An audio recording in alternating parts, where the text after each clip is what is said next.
Buenos días, hermanos, el Señor los bendiga a todos ustedes el día de hoy. Yo los invito a que podamos estar orando en este tiempo y después vamos a la palabra del Señor. Padre, queremos agradecerte, Señor, por este día, que tu infinita gracia y misericordia nos has permitido llegar aquí a tu iglesia. Padre, a pesar de todo lo que hemos vivido durante esta semana, Señor, tanto afán, tanta corredera, tantas cosas, Señor, poder estar reunidos aquí, Señor, delante de tu presencia, Señor, delante de tu trono de gracia. Pero Padre, primeramente queremos pedirte, Señor, perdón por nuestros pecados. Señor, sabemos que aún en el servicio nuestras mentes, Señor, han estado alejadas de ti.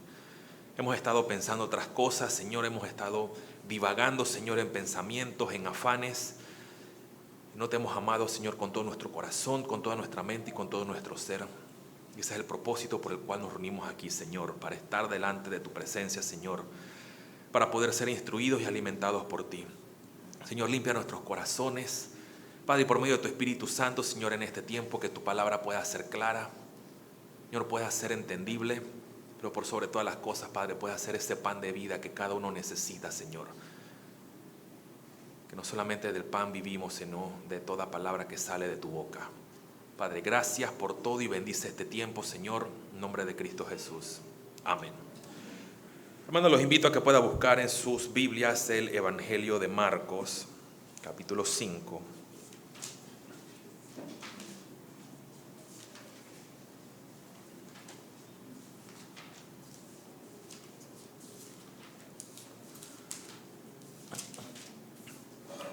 Versículos 21 al 43. Dice así la palabra del Señor: pasando otra vez Jesús en una barca a la orilla, se reunió alrededor de él una gran multitud, y él estaba junto al mar. Y vino uno de los principales de la sinagoga, llamado Jairo, y luego que lo vio, se postró a sus pies y le rogaba mucho, diciendo: mi hija está agonizando, ven y pon las manos sobre ella para que sea salva y vivirá. Fue pues con él, y le seguía una gran multitud y le apretaban. Pero una mujer que desde hacía 12 años padecía de flujo de sangre y había sufrido mucho de muchos médicos y gastado todo lo que tenía, y nada había aprovechado, antes le iba peor. Cuando oyó hablar de Jesús, vino por detrás entre la multitud y tocó su manto, porque decía: si tocare tan solamente su manto, seré salva. Y enseguida la fuente de su sangre se secó, y sintió en el cuerpo que estaba sana de aquel azote. Luego Jesús, conociendo en sí mismo el poder que había salido de él, volviéndose a la multitud, dijo: ¿quién ha tocado mis vestidos? Sus discípulos le dijeron: ¿ves que la multitud te aprieta y dice: ¿quién me ha tocado? Pero él miraba alrededor para ver quién había hecho esto. Entonces la mujer, temiendo y temblando, sabiendo lo que en ella había sido hecho, vino y se postró delante de él y le dijo toda la verdad. Y él le dijo: hija, tu fe te ha hecho salva, ve en paz y queda sana en tu azote. Que el Señor bendiga su santa palabra que hemos leído en esta mañana. Pueden tomar asiento, mis queridos hermanos.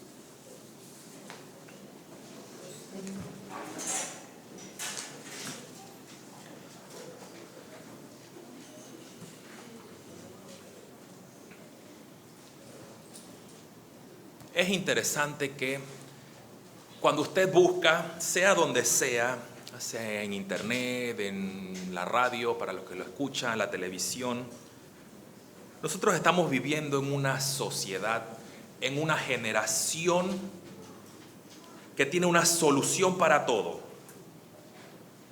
Si usted no puede dormir, compre tal pastilla, va a dormir facilito. Si tiene problemas para despertarse, no hay problema, tome otra pastilla porque esa la despierta. Si quiere adelgazar sin esfuerzo, tómese una pastilla. Pero si es muy delgado, tómese otra pastilla para engordar. Siempre buscando una solución. Cuando usted va al aspecto de las religiones, ¿qué dicen? Busca tu paz interior. Allí dentro de ti vas a encontrar algo. No sé cómo hacen eso, pero dice: encontrarás paz y sanidad dentro de tu corazón. dicen las religiones, y algunos psicólogos también andan en esa onda. Médicos y ciencia dicen, nosotros tenemos la razón, tenemos la solución, no te preocupes, que te saquen la sangre. Ve al médico, te refiere a otro, te refiere a otro, te refiere a otro, y quedas recorriendo todos y no hay una solución. No sé si a usted le ha pasado. La medicina también piensa que tiene la respuesta. Pero vemos que aunque sí pueda haber una cura, puede haber una paz en cierto sentido, nadie hasta este momento tiene una solución o una respuesta a la tristeza, al dolor, al sufrimiento, a la enfermedad y a la muerte. Es por eso que el día de hoy, y si el Señor lo permite, también el próximo domingo vamos a estar viendo acerca de milagros de Jesús, sanidad y vida. Y está partido en dos partes, la que leímos el día de hoy, que es hasta el versículo 34, y la próxima semana, que tiene que ver con la historia de Jairo. Vemos entonces que aquí, desde el versículo 21 al 34 o al 43, vemos que empieza nuevamente a narrarnos acerca de Jesús y que dice que viajan al otro lado del lago.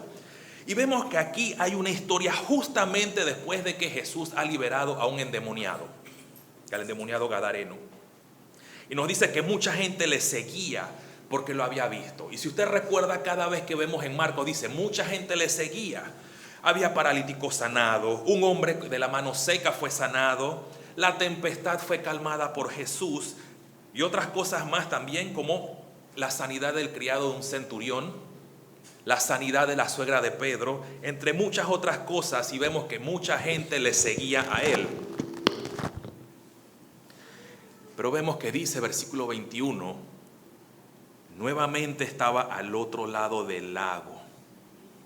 Y es un poco complicada esta narración, porque está hablando de una historia, pero al final tiene dos historias incluidas. Pero lo primero que vemos aquí es que hay un fariseo y su hija. Versículo 21 al 23. ¿Cuál es el nombre de este fariseo? ¿Por qué digo fariseo? Porque dice que era un principal de la sinagoga. Su nombre es Jair o Jairo, y eso significa iluminado o ser de luz. Y si usted va al libro de los Jueces, habla que había un Jair allí también. Así que es un nombre común. Y es un nombre indicado para uno de los principales de la sinagoga. Imagínense, Jair, dentro de las personas que están allí, o de los 23 gobernantes en la sinagoga, tú iluminado, habla. Es lo que significa su nombre.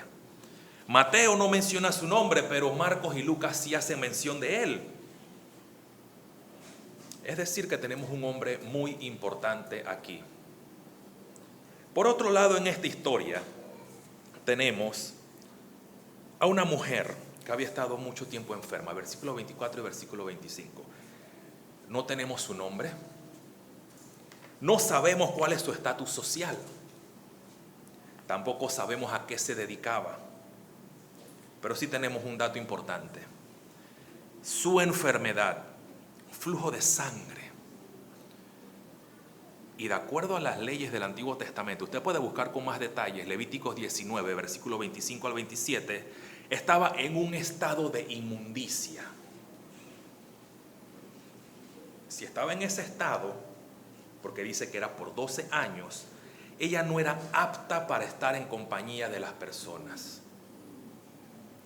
¿No le parece un contraste bastante interesante hecho aquí por Marcos? Por un lado tenemos un religioso, conocedor de la ley, gobernante en la sinagoga. Pero por otro lado tenemos a una mujer desconocida que no es apta socialmente, de acuerdo a la ley. Aquí vemos algo muy importante, mi querido hermano y visita. Cristo no solamente vino a salvar a los pobres desconocidos, sino también a los gobernantes y quienes tienen autoridad. La misericordia de Dios no está limitada a nadie. Cristo mismo ofreció gracia y misericordia a ambos, y es lo que nosotros vamos a estar viendo. No sé cuál es su condición social. Tal vez usted es muy importante, es muy prominente. O tal vez es un rechazado social, nadie se le acerca. Pero lo importante es que hoy está aquí escuchando acerca del gran Salvador de los hombres, Cristo Jesús. Y vemos que así como estos dos, un conocido y una desconocida, reciben la gracia y misericordia de Dios, usted puede recibirla también. Tenemos entonces que en medio de la historia de Jairo, buscando que Jesús sane a su hija, tenemos la otra historia, que es la intervención de esta mujer que toca el manto de Jesús. Así que en el versículo 24 al 34 vamos a estar viendo que ella tuvo muchos años enferma. Versículo 24 al 26 tenemos que no hay una solución. Y dice, fue con él y le seguía una gran multitud y la apretaban. Pero una mujer que desde hacía 12 años padecía de flujo de sangre y había padecido mucho. 12 años con esta condición. Y durante todo este tiempo estuvo padeciendo físicamente, pero el bolsillo, bueno, si usaban bolsillo en sus túnicas, no sé, pero económicamente estaba sufriendo también gastos frecuentes. Usted sabe lo que es pagar un médico durante 12 años. Y dice, cada vez era peor. Y es posible que ella estaba tras la multitud o era una de los que estaba siguiendo a Jesús. Probablemente venía atrás de él en la multitud porque ella sabía o quería ver qué iba a hacer Jesús con la hija de Jairo. Debido entonces a la enfermedad que la aquejaba, gastó muchos, pero muchos recursos y no tuvo respuesta. La enfermedad, mi querido hermano, nos recuerda algo muy importante que usted y yo pasamos desapercibidos a primera vista. ¿Sabe lo que es? La doctrina del pecado. Voy a citar 3 cosas aquí bastante breve, o pretendo ser breve con eso. Lo primero es la Confesión de Fe de Westminster, capítulo 6, el punto 2 y el punto 3. Cuando nosotros pensamos acerca del pecado, a mí me gusta el catecismo, y usted siempre ha visto que cito el catecismo. El catecismo menor de Westminster, cuando define pecado, dice que es todo lo que está fuera de la conformidad de Dios, o todo lo que va en contra de la ley de Dios. Y está bien. Pero no es solamente eso, el pecado. El pecado abarca mucho más que simplemente no conformarse a la ley de Dios. Eso es parte de lo que dice. La confesión, que va a ampliar evidentemente, dice, punto 2, por este pecado cayeron de su rectitud original y perdieron la comunión con Dios. Por tanto, quedaron muertos en el pecado, lo primero, muertos en el pecado y totalmente corrompidos en todas sus facultades y partes del alma y cuerpo. Ok, no es solamente muerte, sino corrupción en las facultades del hombre, en la esencia del hombre.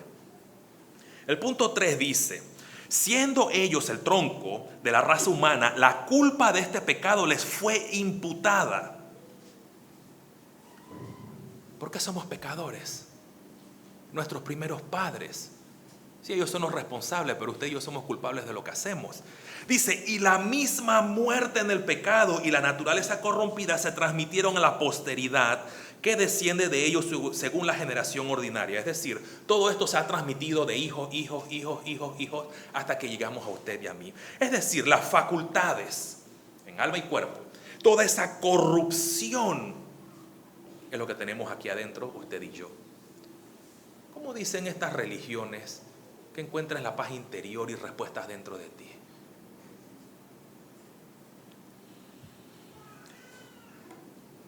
Es decir, que usted y yo, por ser pecadores, estamos muertos, tanto física como espiritualmente. Pero hay que añadir a eso que la enfermedad y desgaste son parte del pecado. ¿Por qué usted y yo nos levantamos todas las mañanas con dolor de espalda? La culpa no la tiene el colchón.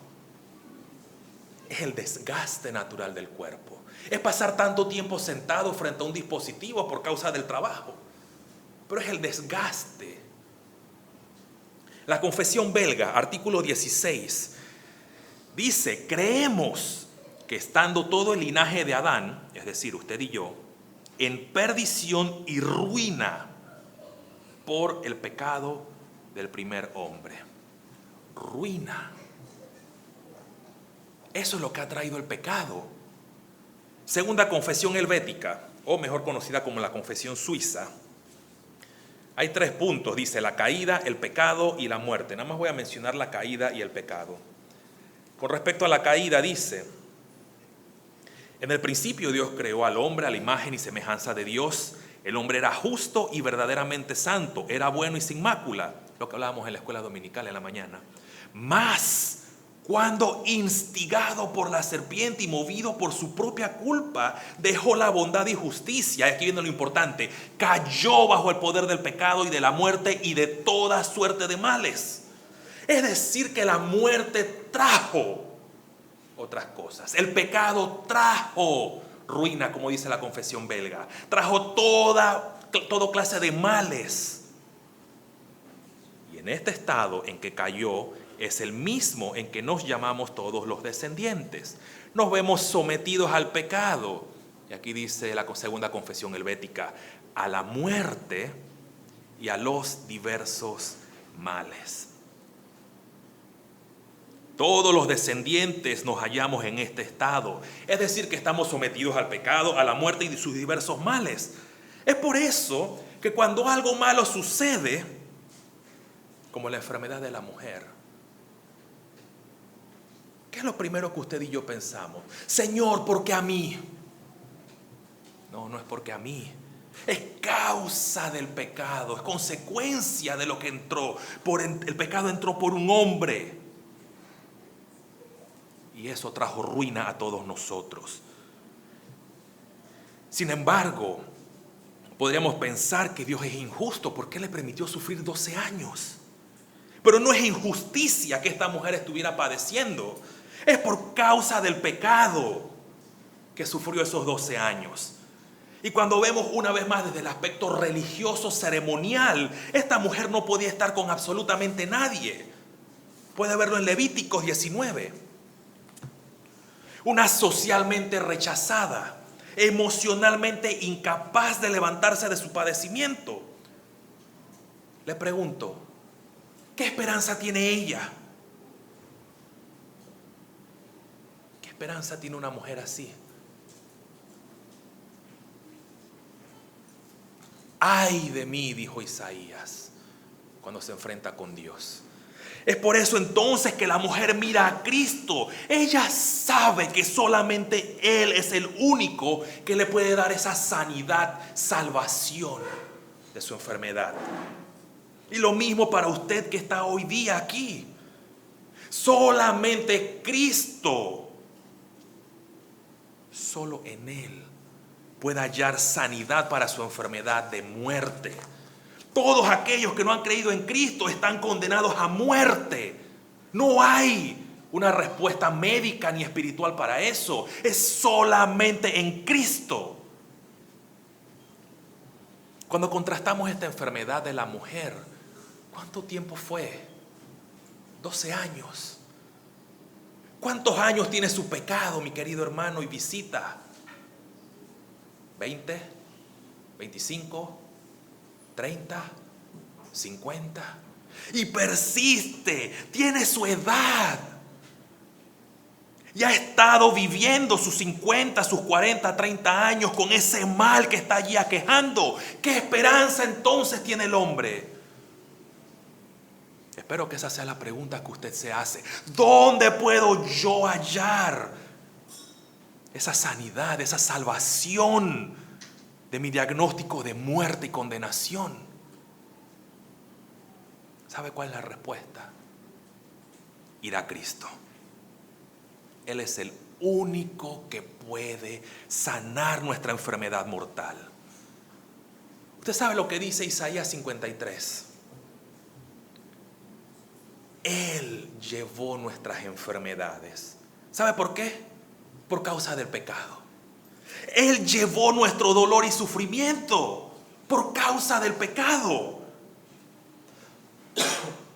Pero también dice, por sus heridas fuimos sanados. ¿Sabe lo que dice Isaías allí? Él es la única esperanza. Cristo es la única esperanza. Oh, mi querido hermano y oyente, tenemos una salvación tan grande por medio de nuestro amado Salvador. Él vino a la tierra a vivir una vida perfecta, y por medio de su muerte y resurrección usted y yo tenemos vida. Por eso nuestra mirada no debe estar puesta en esta tierra, debe estar puesta allá en la ciudad celestial, como dice Apocalipsis 21, donde no hay más llanto, ni dolor, ni sufrimiento.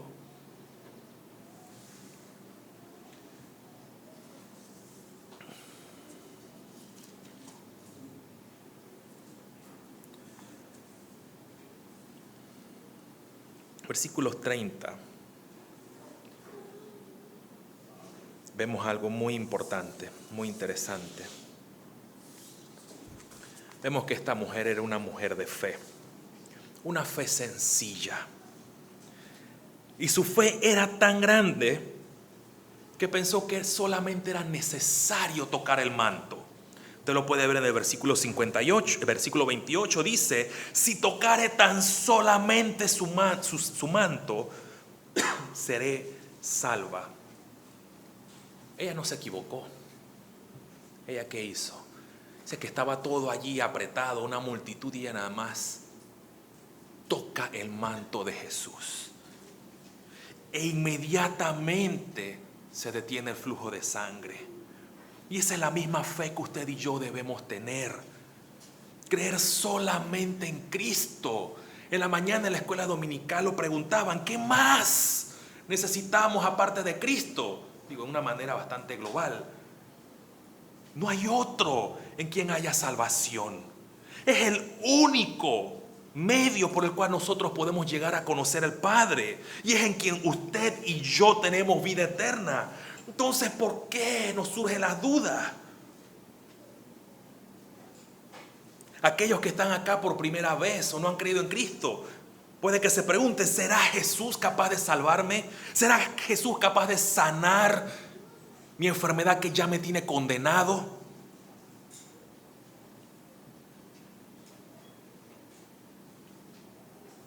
No es solamente en cuanto a la salvación que nosotros como creyentes debemos confiar en Cristo. Nuestro descanso está totalmente en Él. Sé que dudamos, sé que tenemos esa lucha por causa del pecado y nuestra naturaleza caída, dudamos. Pero el mismo Señor Jesucristo dice, no se turbe vuestro corazón. ¿Creéis en Dios? Creed también en mí. Y después explica todas las mansiones y todo lo que estoy preparando para ustedes. Cuando dudamos, mi querido hermano, debemos recordar algo. Y es que nuestra vida cristiana se vive no en nuestras fuerzas, sino en el gozo, en el Espíritu. Como dice Romanos 14, 17. Cuando tenemos dudas, cuando nos sentimos débiles, Romanos 8, 26 nos dice, el Espíritu nos ayuda en nuestras debilidades. Pero a veces pensamos que solamente queremos confiar en el Espíritu y pensar en el Espíritu y descuidamos la palabra de Dios, y no es así. Por medio de leer la palabra del Señor, ¿qué nos dice Salmos 119, versículo 9? ¿Con qué limpiará el joven su camino? Con guardar tu palabra. El 11 dice, mi corazón he guardado tus dichos para no pecar contra ti. Y el 109 dice, lámpara es a mis pies tu palabra. Entonces, por medio de la palabra del Señor y por medio del obrar del Espíritu Santo, usted y yo entonces debemos ser fortalecidos. ¿Sabe por qué hay tanta derrota? ¿Por qué hay tantos problemas a veces por causa del pecado que sigue residiendo en nosotros? Pero nos echamos a morir. Nos quedamos allí. Ay. Yo escuchaba en estos días un documental. Eran de unos militares en África. Y el militar preguntaba, soldados, ¿están cansados? Y se reían los soldados. Y el otro que los estaba entrenando les dice: yo nunca he escuchado a un soldado cansado. Yo no tengo entrenamiento militar, pero me dejó pensando en eso. Nosotros estamos en una guerra espiritual. No soy pentecostal. Dice: no tenemos lucha contra sangre y carne, sino contra principados, contra potestades. Usted y yo no podemos decir: es que estoy cansado de leer la Biblia, es que estoy cansado de orar. El soldado de Cristo no puede decir que está cansado, mi querido hermano. Tenemos la palabra de Dios, tenemos al Espíritu Santo. ¿Qué más necesitamos? Y es lo que hemos visto los viernes: esfuérzate y sé valiente. Esforzados. Por eso nos habla también, cuando hablamos de esto de leer la palabra, confiar en el Espíritu Santo, somos santificados. Es el proceso de santificación. Debemos vivir cada vez más piadosamente y morir cada vez más al pecado. Juan 14:26 también nos dice que el Espíritu Santo, el Consolador, es el que nos recuerda todas las cosas dichas por nuestro Señor Jesucristo. Tenemos un ejemplo de fe acá: la mujer desconocida, enferma, sin esperanza, pero pone su mirada en Cristo y su sanidad fue inmediata.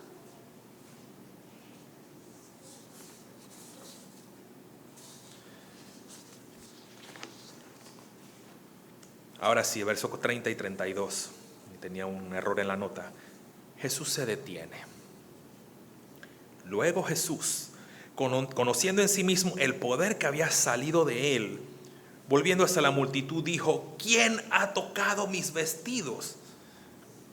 Sus discípulos le dijeron: ay, maestro, hay tanta gente, ¿cómo vas a preguntar, maestro, quién te tocó? Hay un montón de gente. Recuerdan la alimentación de los 4,000, de los 5,000, a cada rato había gente detrás de él. Maestro, ¿cómo tú puedes decir que alguien te ha tocado? Apenas esto sucede, de versículo 29, Jesús se da cuenta. La palabra que dice, luego Jesús, conociendo en sí mismo el poder que había salido, es el término epiginosko, y habla de estar familiarizado con algo. El tema es que cuando vemos el diccionario Thayer, dice conocer con precisión, conocer bien lo que ha pasado. Jesús no está hablando algo al azar. Él dice: yo sé lo que pasó. ¿Quién fue? Es lo que va a preguntar.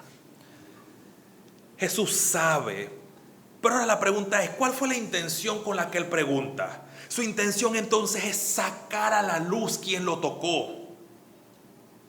¿Quién lo tocó? La mujer que estuvo enferma por 12 años.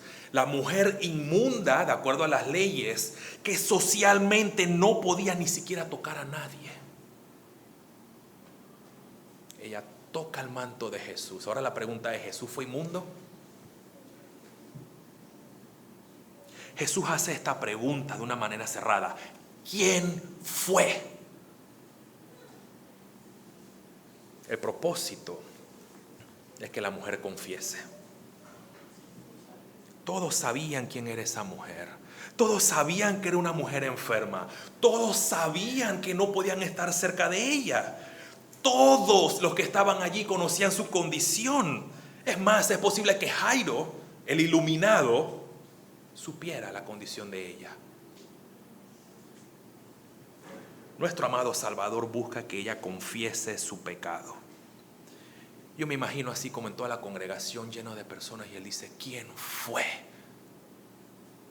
Y él mira, no sé, de repente buscando, y ella sabía lo que hizo. Vemos versículo 33 al 34 que la mujer va a recibir mucho más de lo esperado.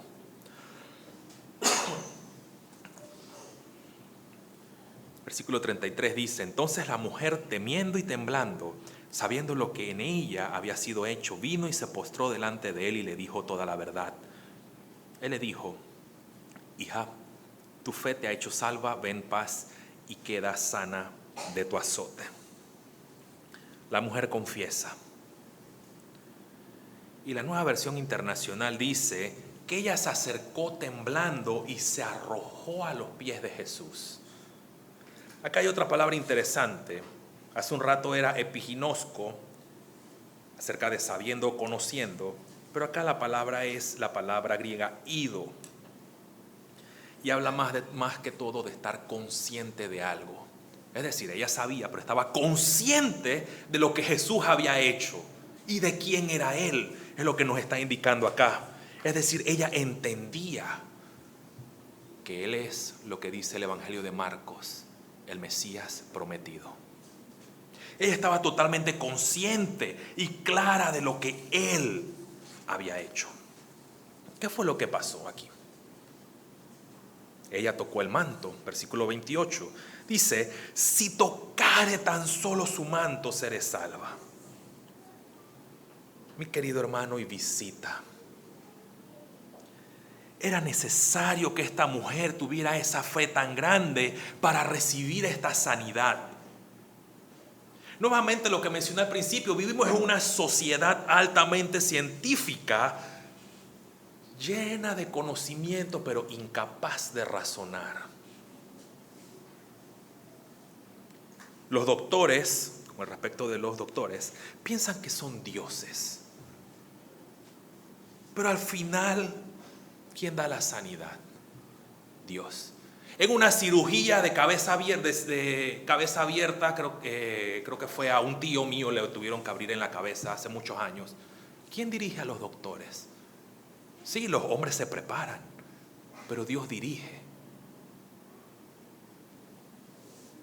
Dios dirige aún a los médicos.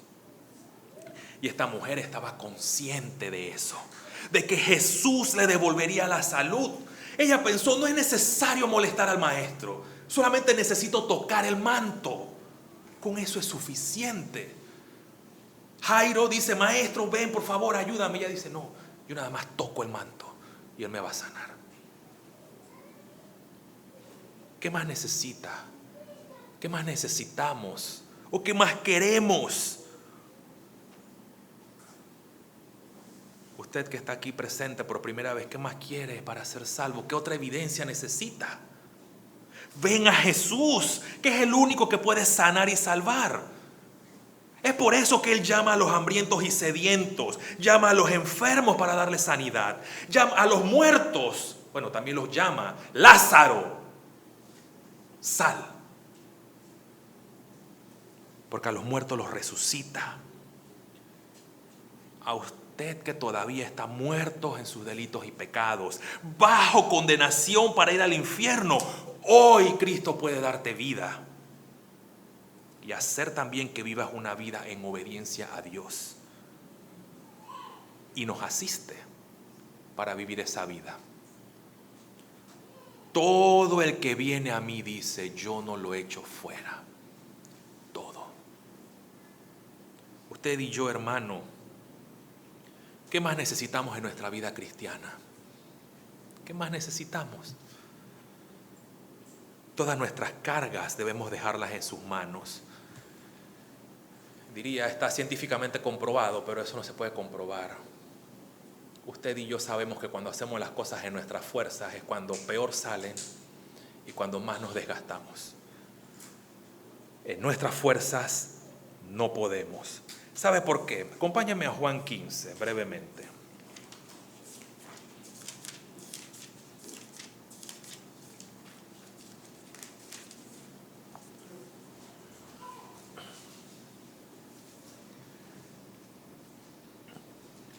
Dice: yo soy la vid verdadera y mi Padre es el labrador. Todo pámpano que en mí no lleva fruto lo quitará, y todo aquel que lleva fruto lo limpiará para que lleve más fruto. Ya vosotros estáis limpios por la palabra que os he hablado. Permaneced en mí y yo en vosotros. Como el pámpano no puede llevar fruto por sí mismo si no permanece en la vid, así tampoco vosotros si no permanecéis en mí. Yo soy la vid, vosotros los pámpanos.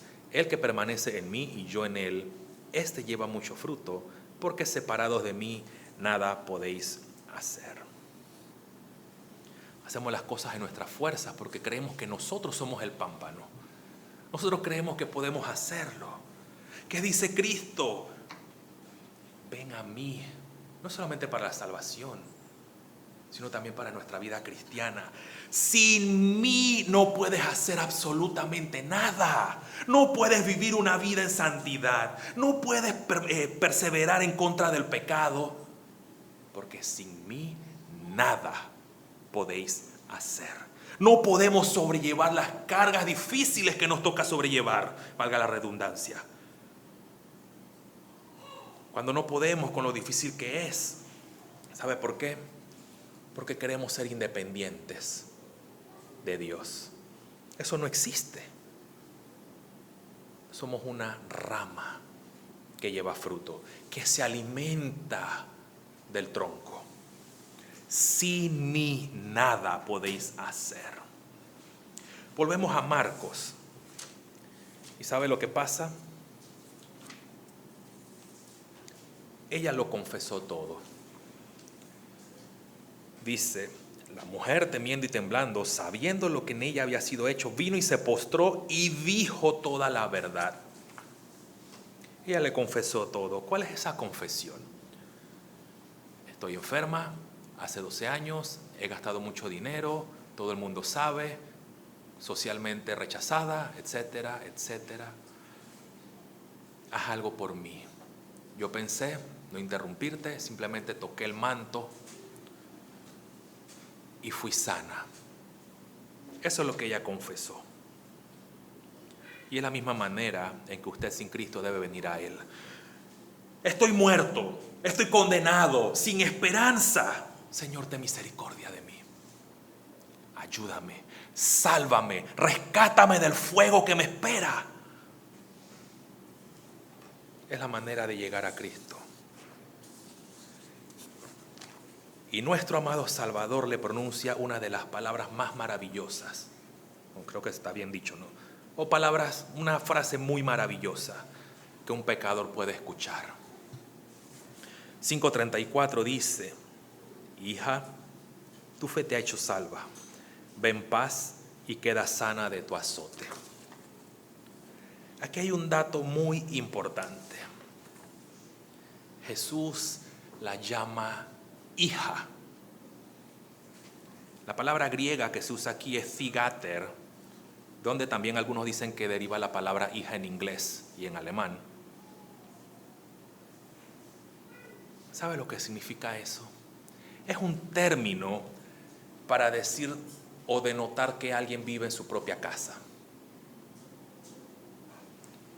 Una hija heredera. Una hija bajo la protección de su Padre Todopoderoso. Él le dice, zigater, shalom, ven en paz. Ella es una heredera, es lo que le está diciendo Jesús. Tú estás bajo mi cuidado ahora, bajo el cuidado del Padre. Vas a recibir herencia. Es por eso que es sanidad y salvación lo que da Cristo Jesús. Y esa palabrita allí que Él dice, tu fe te ha salvado. ¿Quieres eso? Ven a Él. Creer en Cristo involucra una vida también que es agradable a lo que dice su palabra. Y para nosotros como cristianos, la salvación es para vivir de acuerdo a su palabra y no a nuestros deleites. Así como ella se le dijo, eres heredera, está bajo la protección del Padre. Lo mismo sucede con nosotros, no importa lo que estemos atravesando, no importa. Estamos bajo la protección de nuestro Dios Todopoderoso. Vamos a orar para concluir. Padre, te agradecemos, Señor, por tu infinita gracia y misericordia. Padre, porque hemos visto, Señor, una mujer desconocida, una mujer con una enfermedad que la aquejaba durante mucho tiempo. Pero Señor, tú que estuviste en esta tierra, Padre, también que tú enviaste a tu Hijo, Señor, que caminó, Señor, y vio muchos pecadores, Señor, mucha gente enferma, cojas, ciegos. Todos recibieron sanidad, pero más importante que todo, recibieron esa salvación. Señor, y nosotros de igual manera en esa condición hemos recibido también salvación. Padre, te pedimos que nos ayudes a nosotros a poder vivir, Señor, de acuerdo a tu palabra. Señor, de acuerdo a tus preceptos y estatutos que están en las Escrituras, Señor. Ayúdanos en nuestras debilidades por medio de tu Espíritu Santo, Señor. Ayúdanos también a ser fieles a ti, a ser esforzados, Señor, y diligentes en poder estar orando, Señor, en leer tu palabra cada día, Señor, para poder vivir cada día más piadosamente delante de ti. Padre, gracias por el tiempo que nos has dado, Señor. Gracias por tu misericordia infinita. Te pedimos bendición en este tiempo. En nombre de Cristo Jesús. Amén.